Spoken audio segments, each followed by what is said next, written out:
پروں والی گھڑی اور خوابوں کا شہزادہ۔ ایک ایسی جگہ جہاں وقت دریا کی مانند بہتا تھا۔ لمحوں کی وادی میں پروں والی پریاں رہتی تھیں۔ یہ پریاں وقت کے پروں سے بنی تھیں۔ ہر پری کا ایک رنگ ہوتا تھا۔ صبح کی پری سنہری، دوپہر کی پری نیلی، شام کی پری گلابی۔ ان کی ملکہ کا نام وقتا تھا، جو تمام رنگوں کو ملا کر سفید روشنی میں بدل سکتی تھی۔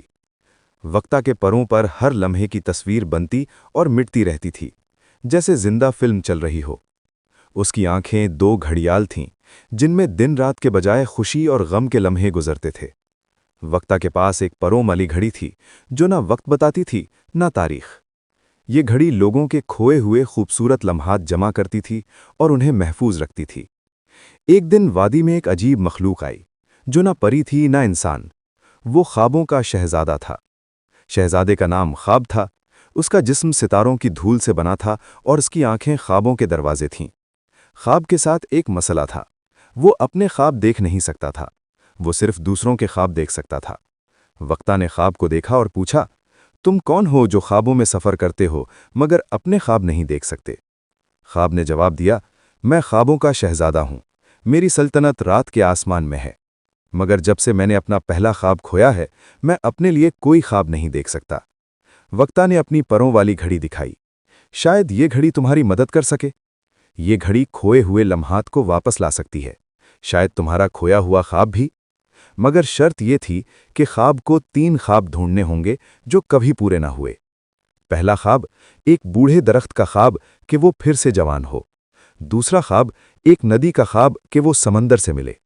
تیسرا خواب، ایک تارے کا خواب کہ وہ زمین کو چھوئے۔ خواب نے ہاں کہہ دی اور خوابوں کی تلاش شروع کر دی۔ پہلے خواب کے لیے اس نے وادی کے سب سے پرانے درخت کے پاس جانا تھا۔ یہ درخت 1000 سال پرانا تھا، اس کی شاخیں وقتا کے پروں کی مانند تھیں۔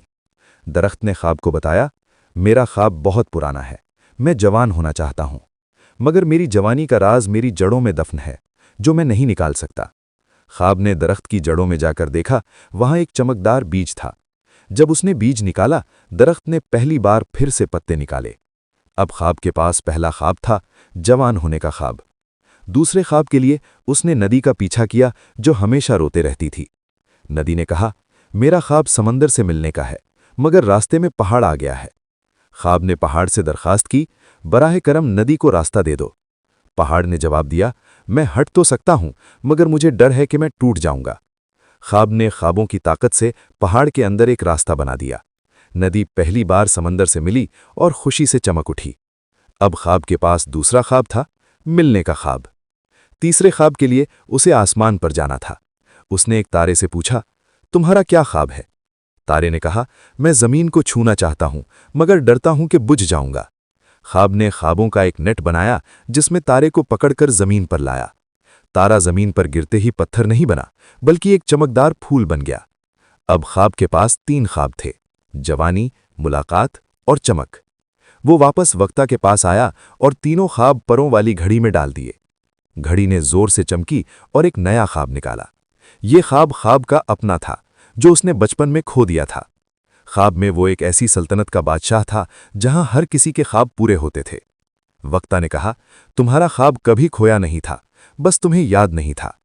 تمہارے اندر کی خوبی یہ ہے کہ تم دوسروں کے خواب پورے کرتے ہو۔ خواب نے پہلی بار اپنا خواب دیکھا اور سمجھ گیا۔ اس نے فیصلہ کیا، میں اپنی سلطنت واپس نہیں جاؤں گا، میں یہیں رہوں گا اور دوسروں کے خواب پورے کروں گا۔ وقتا مسکراتی رہی، تم نے 3 خواب پورے کیے، اب تمہیں ایک تحفہ دیتی ہوں۔ اس نے پروں والی گھڑی سے ایک پر نکالا اور خواب کے کندھے پر لگا دیا۔ خواب کے کندھوں پر خوابوں کے پر نکل آئے۔ اب وہ نہ صرف خواب دیکھ سکتا تھا، بلکہ خوابوں میں اڑ بھی سکتا تھا۔ وقتا اور خواب نے مل کر خوابوں کی وادی بنائی۔ یہاں ہر وہ شخص آ سکتا تھا جس کا کوئی خواب ادھورا رہ گیا ہو۔ ایک دن ایک بچہ آیا جس کا خواب تھا کہ وہ اڑ سکے۔ خواب نے اسے خوابوں کے پروں والا ایک کوٹ دیا۔ دوسرا دن ایک بوڑھی عورت آئی جس کا خواب تھا کہ وہ اپنے گم شدہ بیٹے کو دیکھ سکے۔ وقتا نے اپنی گھڑی سے اس کے خوبصورت لمحات دکھائے۔ تیسرے دن ایک جوان آیا جس کا خواب تھا کہ وہ محبت پا سکے۔ خواب اور وقتا نے مل کر اس کے لیے محبت کا خواب بنایا۔ سال گزرتے گئے، خوابوں کی وادی مشہور ہوتی گئی۔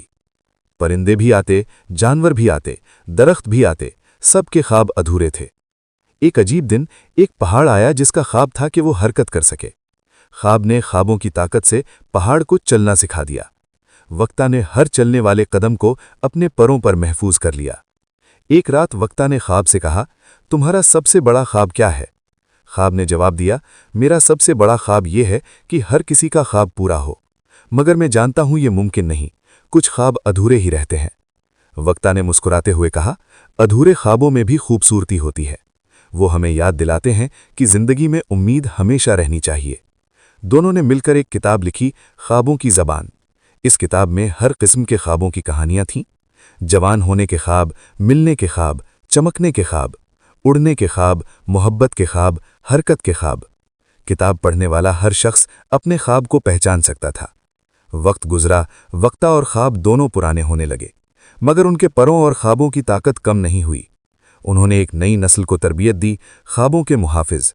اور آج بھی اگر تم رات کو آسمان کی طرف دیکھو اور ستارے جھلملاتے نظر آئیں تو جان لو کہ کوئی خوابوں کا شہزادہ اور پروں والی پری تمہارے خوابوں کی حفاظت کر رہے ہیں۔